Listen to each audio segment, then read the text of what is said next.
Hey everyone, and welcome back. So I promised I would give you guys an update on our infertility journey, and so I'm kind of back. Well, I'm back today to kind of share an update with what has gone on the last couple of weeks. So the last time I sat down was like the beginning of July, so almost a month ago, talking about kind of our first appointment with the reproductive medicine team, the fact that they set me up for all the blood work and I was having my HSG test done. So I figured I would kind of, now that all of those things are done, I would kind of fill you guys in on where we're at and then give my experience with the HSG. So we're going to kind of back it on up to the beginning. So prior to the HSG test, I had to go for blood work 3 separate times. The first time was to do like this whole lab of making sure that I had immunizations done, like rubella.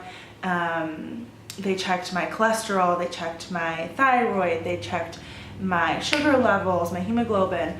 It was a lot. She filled a lot of vials with blood. So this was like 2 weeks ago that this was done. It was done on cycle day 24. So after that, everything came back fine. The only thing that I actually was really surprised about that came back a little elevated is my cholesterol. So I haven't had a chance to talk with the doctors about that yet because I haven't gone for my follow-up appointment. But I can see all of my results through, it's called My Chart online, where you can see, like, you can message back and forth with the doctors, you can with the nurse practitioners and things like that. So I did see that that was a little bit elevated. I'm so sorry, Bae is eating in the background. I think it's like a nervous habit because I'm sitting in front of a camera talking and I'm the only one home. So that blood work was done on cycle day 24, and then on cycle day 2 or 3 I had to go back for blood work to check when I ovulated and if I ovulated. So that was done this past Friday. Today is Monday, so this past Friday I had to get up really early in the morning to go for that because I was standing in a wedding this weekend, which it's just terrible timing, but you know what, it all worked out fine. So I got up really early, I drove and had that blood work done. I don't know, I have the results of that, I just don't know how to read them. So I don't know what that means yet. I will probably get an explanation for it during my follow-up visit, and then I wanted to kind of do a little bit of research online to see if I can kind of try and interpret it. And then on Saturday morning, I also had to go and have a HCG, so blood pregnancy test, done to make sure that prior to the HSG test, which is today, that there wasn't any chance that I was pregnant or anything like that, because obviously the test that they did today is somewhat invasive and it could definitely be harmful to a pregnancy. So that's kind of where we are. Obviously that came back negative. I went in this morning for my HSG. I should back up. While I was getting all that blood work done, Matt went in for his semen analysis, and for those of you that aren't aware, every male has a large number or percentage of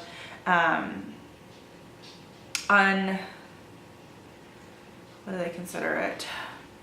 Not normal sperm, or sperm that is not typical.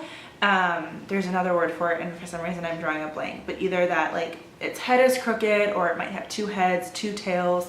The majority of a male sperm is that way. It's only 5% of normal sperm, and then abnormal is what kind of the other 95%. So his abnormal sperm count was higher than it should be typically.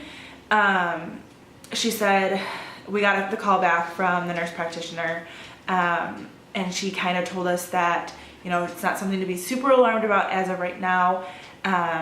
She wants him to go back in another week or so to do a second analysis so that they can kind of compare to see if it was just that sample that they got or if that's something that we might be up against. So we got that news last week. I think it was last Tuesday that we got that news, and I remember they called Matt at work, and then he called and relayed the information to me. And I had to do a little bit of research because honestly, like, it freaked me out when, he said like my sperm is abnormal. Well, I didn't realize that the majority of sperm is abnormal, or supposed to be. That only 5% is supposed to be normal, if you will. So I remember like standing there and him telling me, and just my stomach fell, like my heart hit my stomach, and it was a really awful feeling. And then I was able to calm myself a little bit. I did a little bit of research online, read a little bit more about it. And it's definitely something that I'm still concerned about. It's something that could be a hurdle for us, that could be, a roadblock, if you will, in this journey. But, we're taking it day by day. So that's kind of been in the back of my mind, is like, is this our issue? Is it a male factor issue? And then today I had my HSG, and I really wanted to give my honest opinion on the HSG test. I've read so many and watched so many videos where people had really simple experiences, and I've heard and read horror stories, and I kind of figured, like, it's got to be one or the other. There's no way that some people have this really terrible experience and some people have like nothing. But I believe that to be the case, and there's a few reasons why I think that could be the case. So this morning my appointment was at 9 a.m. It has to be done between cycle day 6 and cycle day 13 is where my doctors wanted my HSG done at. So today is cycle day 6. It was, unfortunately, it was like the only appointment they had. I really didn't have an option. I had to go down to my medical group's main campus, which just happens to be in downtown Detroit. It's about a 35-minute drive for us from my house. So that part wasn't bad. I wasn't prepared to be going to the actual hospital to have this done. I really thought it was going to be just another like outpatient center. So that got me a little worked up, to be honest. It was a little nerve-wracking knowing that I'm doing this.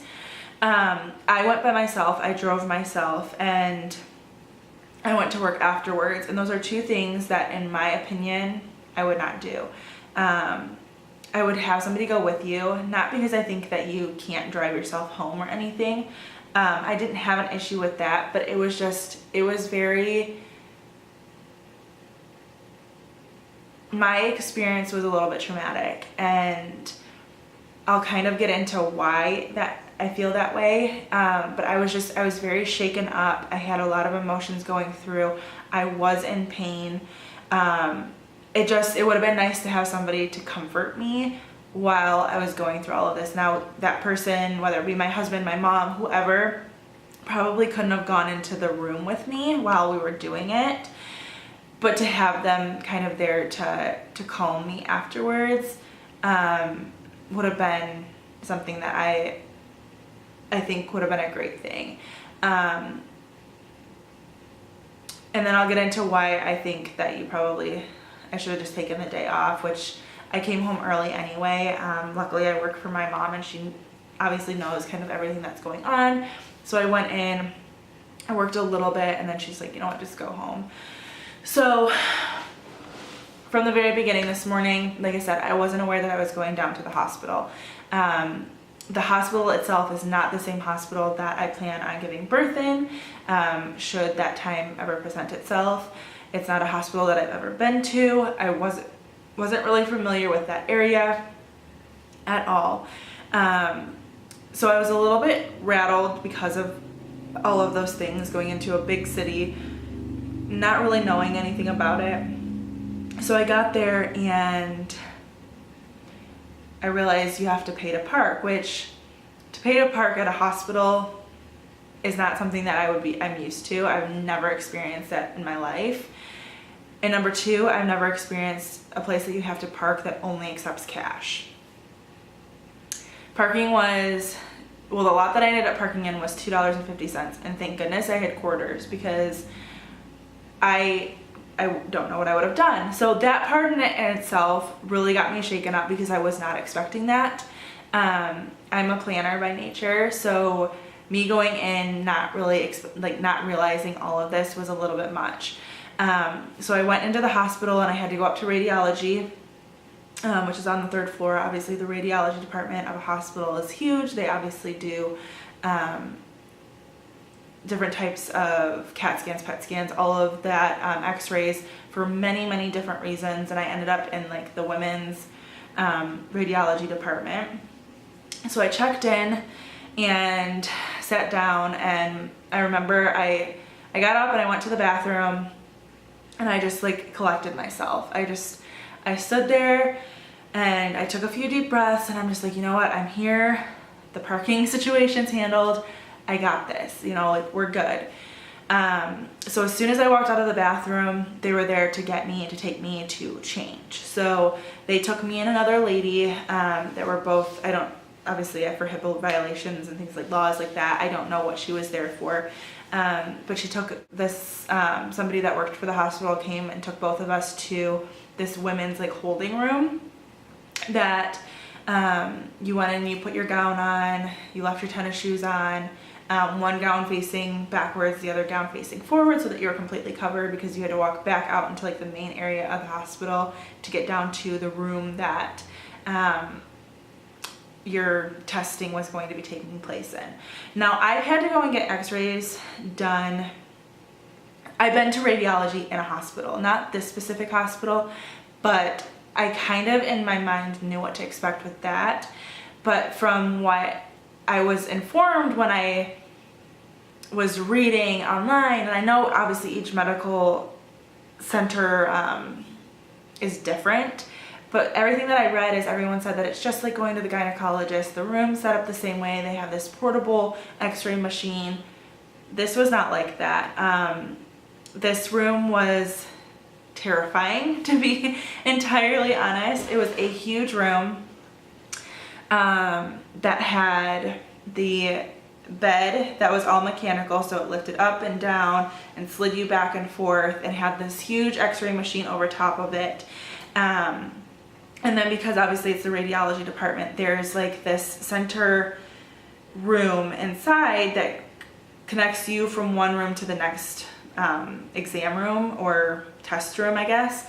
And there's blinds on all sides of this. And there's a person in there that runs the machines, and he has like a microphone, like he's kind of like a bank teller, that you hear him through like a PA system that is leading the processes with the doctor, the radiologist. So there was the radiologist, who the guy that I had was super nice. I really, really liked him. He was really awesome. It was him, and then there was a nurse of some sort that kind of like facilitated everything. Once the testing actually started, she stepped away, and it was just the radiologist and I, and then the guy in this cube watching through blinds that's snapping all the pictures and everything. So like I said, the room was just, it was very, very intimidating. You walked in and she told me like there's a bathroom that's connected that you can clean yourself up afterwards, because you definitely need to. She told me to go in there to take off my underwear, because they had us leave those on, or me at least leave those on beforehand, and that I had to take my socks and my shoes and my own socks off and put on like the no slip hospital socks. So I had to do that, and then I came back, and the radiologist came in and he gave me like the consent form that kind of talked about what he was going to be doing, what the purpose of the testing was, who it was ordered by. There was obviously some like HIPAA things that I had to sign off on. There was something stating that I've never had like blood transfusions, or I've never had a transplant of any sort. So we went through all of that. I signed off, and then he stepped away, and the nurse came back and she got me situated on the table, which, like I said, it's like if you ever had to have like a CAT scan or a PET scan done, it's the same type of table. It's open, so it's not like an enclosed table, but it's like it slides the same way, it goes up and down the same way, and it's just like this stainless steel metal table that they put a sheet down. I had a pillow under my head, and then there's stirrups at the very bottom. But like this bed it was well over 6 feet. So like I had to keep scooting myself down, like how with your like pap smear, they always tell you like scoot your butt to the very, very edge. I had to do the same thing. So once I was there, they literally strapped my legs into the stirrups, and that made me very, very nervous again. That's where like the anxiety and the fear kind of came back in, as I didn't like that. It made me very, very uncomfortable. So once they had my legs up, I was laying down.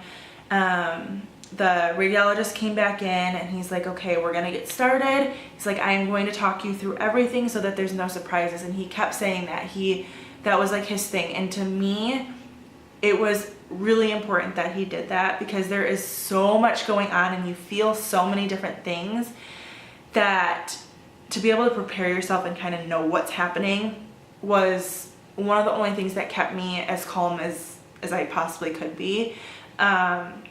So if you find that your radiologist isn't talking, they're not sharing what's going on with you, I would ask for them to do so, because like I said, there's just some really strange feelings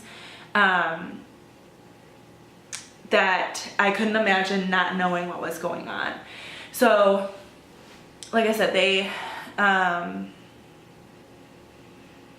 put your legs up, and then he comes in with the speculum, which is like the same thing that you get during your pap smear. He inserted that and obviously opened that up, and then probably the second worst part for me was they actually like clean the inside of your cervix, which it's just a very gross feeling. They literally take cotton on these really long, they look like scissors, like they're literally like this long, but then they have the pointed rounded tip on them, and he like swabs, it's making me queasy just talking about it, and he kind of swabs out your cervix, and he does it twice. One was a different type of like, he would use 2 different kinds of cleansers or something that he did that with. And then they insert the catheter, which you feel, but it's really not, it wasn't anything terrible like that. There was no cramping with that. Like I said, you just felt it, and then that was pretty much it. And then they blow up this balloon on the end of the catheter that continues to open your cervix into your uterus. I'm not entirely sure like what the balloon is meant for. I would assume it's just to keep it open. And at that point you do feel I did feel a little bit of cramping. That to me was like typical period cramps, which is what I was told that all of this would feel like. It was just very mild cramping, like you knew it and you felt it, and he warned me about it, but it wasn't anything unbearable at all. And then he took out the speculum, and he started, like he did all of that, and then we had to wait for that guy in the center thing to open the blinds, because he was doing something, testing with all the other people around us. So we had to wait for a few minutes, I would say probably like 2 minutes from the time that he had everything in place so they actually started injecting the dye. So the way that it worked is that they had this big monitor so that I could see my entire pelvic area. You don't see your cervix, you don't see your uterus, you don't see anything. You just see obviously your spine and your pelvic bones. And he started injecting the dye. And when he started injecting the dye at first, I could feel it. I don't know that it felt cold, but it kind of did. Like, you felt that it was something was going inside of you. And then for me, I started to cramp really, really bad. And it took a while to get there. Like, you could tell he was pushing more and more and more dye into me. And it just, it got really, really bad. I knew that typically, from what I had seen, the dye spills out of your fallopian tubes rather quickly. And for me, it wasn't. It was taking a long time. And he had said, and it was like, you know, at first they were kind of keeping quiet. They were getting all the shots. They were talking back and forth. And nothing ever really hit me. Just like, I knew that it was cramping really bad. And then the radiologist said to the other guy, I'm not seeing anything on the monitor. Can you double check that? Or I don't know the specific words that he used, but basically, can you tell me if you see anything? And so you could see him clicking through the different photos that they had taken, and they all looked the same. There was nothing on them. So they were talking a little bit more, things that I really don't know what they were saying. I didn't comprehend. And he basically was like, okay, I have to refill my syringe. I've already gone through 8 cc's. I've already gone through the 8 cc's, which made me think like 8 cc's is probably a lot of dye. If he's saying I've already gone through like that's the typical amount. So he unhooked the syringe from the catheter, and it kind of pulled the catheter a little bit, which pulled the balloon, and it was slightly uncomfortable, but nothing like too bad. And he refilled the syringe, and then he started injecting again, and the cramps got so incredibly intense, and I was already like trying so hard not to cry because I knew that they weren't seeing anything, that because they weren't seeing anything, something was not right, that's not normal. So I was watching the screen, which was to my right, and I ended up just turning my head, and I started to tear up pretty bad, and I couldn't move because the cramping was so insanely bad. Worse than any period cramps I've ever had. And I took Tylenol. Actually, I took ibuprofen before, as they had told me to do. And it was just the most excruciating pain I've been in a very, very long time. Like, I've never experienced pain like that. And I finally had to tell the radiologist. He actually, like, the words were coming out of my mouth as he was asking me the question. So he had to have been able to sense it in my body that I blurted out, I said, the cramps are really, really bad. And he said, okay, then I'm gonna back off. And so he stopped pushing the dye, and he and the guy in that booth started talking a little bit more. They went back and scanned through the pictures, still nothing.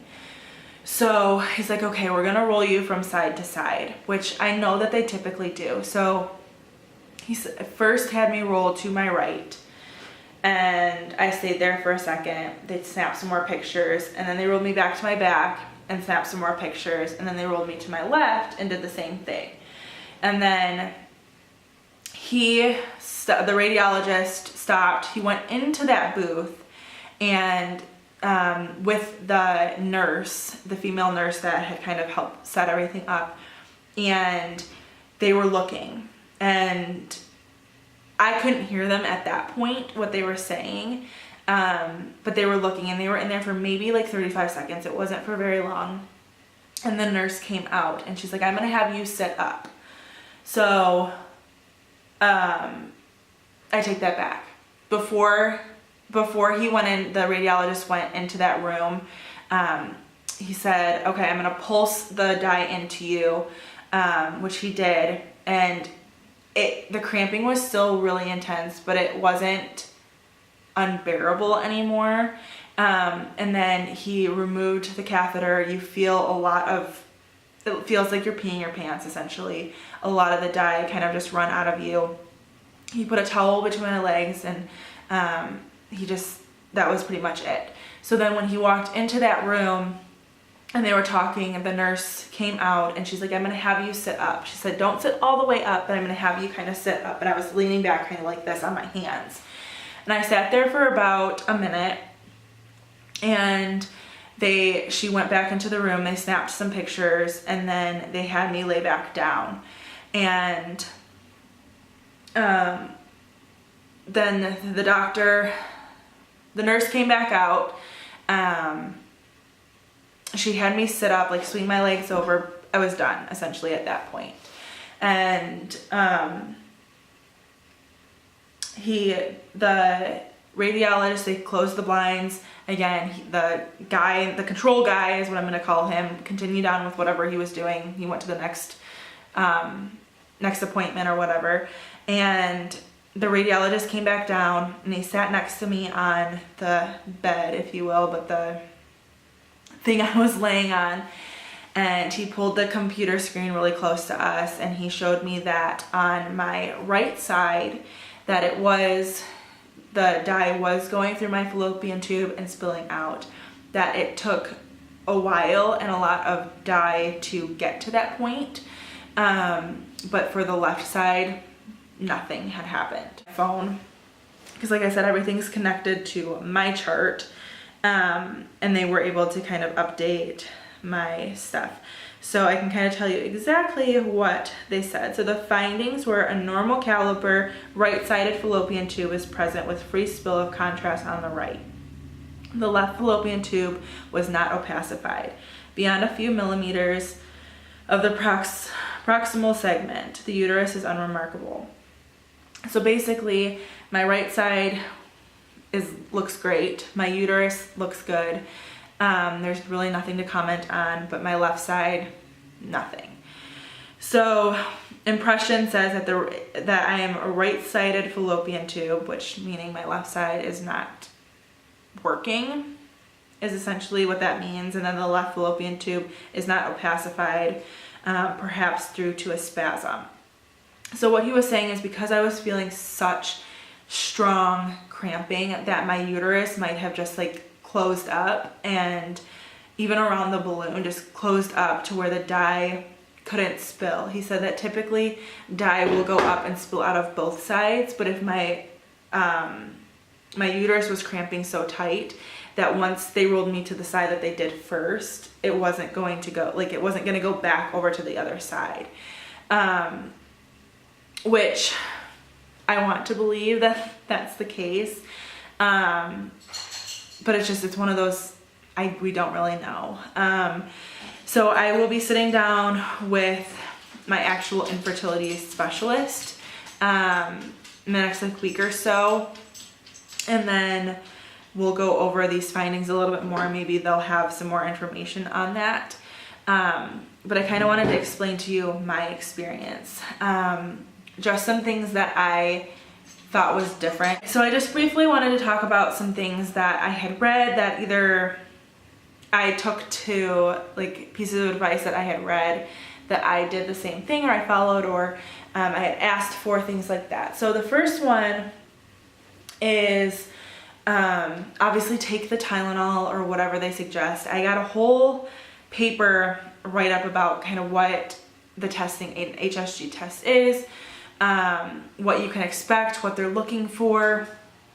So I really read through that, and I took the Tylenol or the ibuprofen that they suggested, which I couldn't even imagine the pain I would have been in if I hadn't. I personally think I'm somebody that has a relatively high pain tolerance. I always thought that.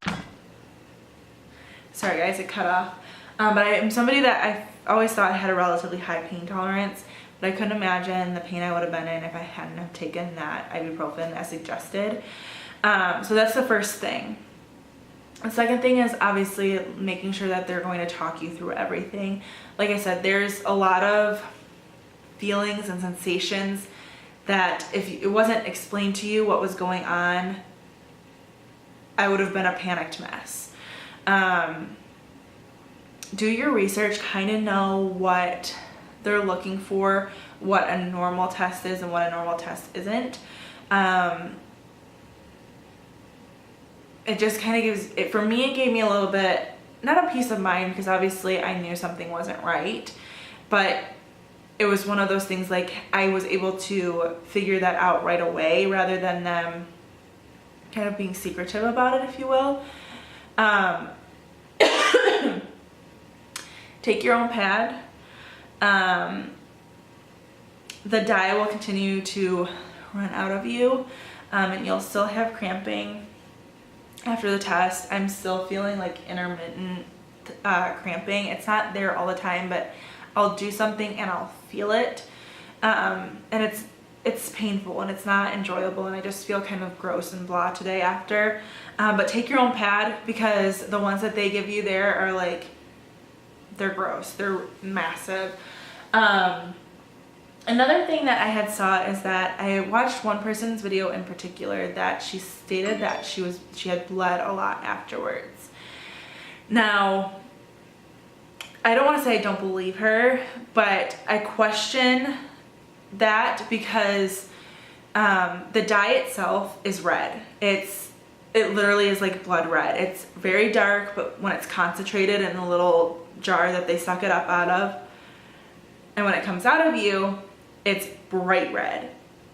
So for me, it was slightly alarming. Like, I knew it was red because I saw them getting everything together before I even laid down on the table.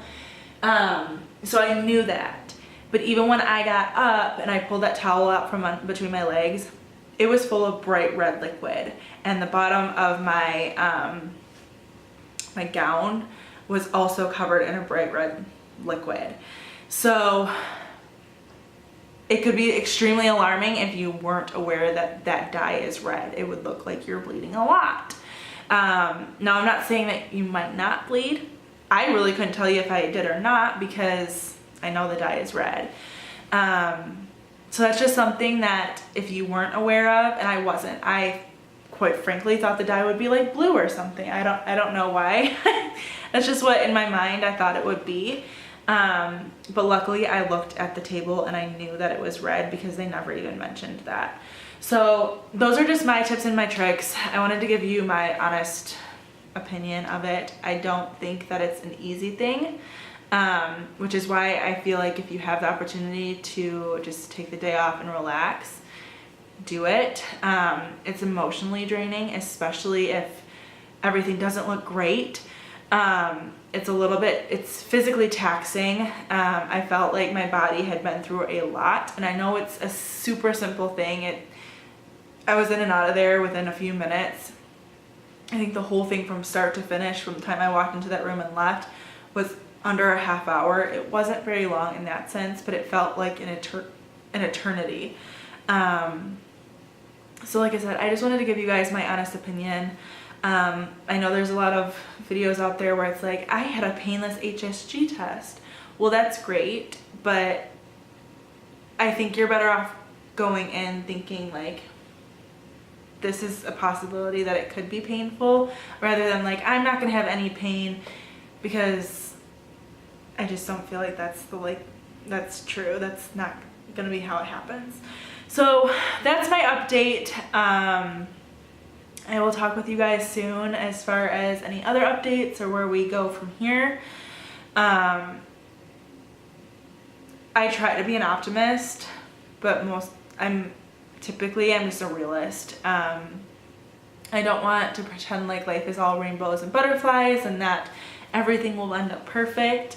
I'm more like, okay, we're checking things off the list that are our possibilities. If Matt's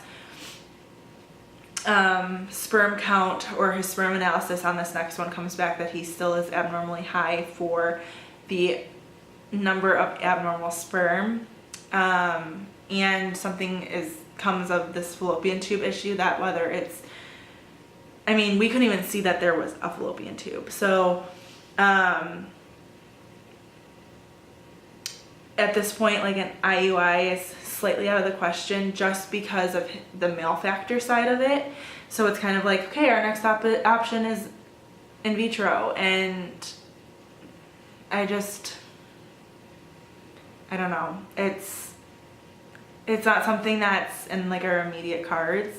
It's extremely expensive, and while we could definitely save for it and we wouldn't have to wait forever to save for it, it's just something that we don't have the savings for currently.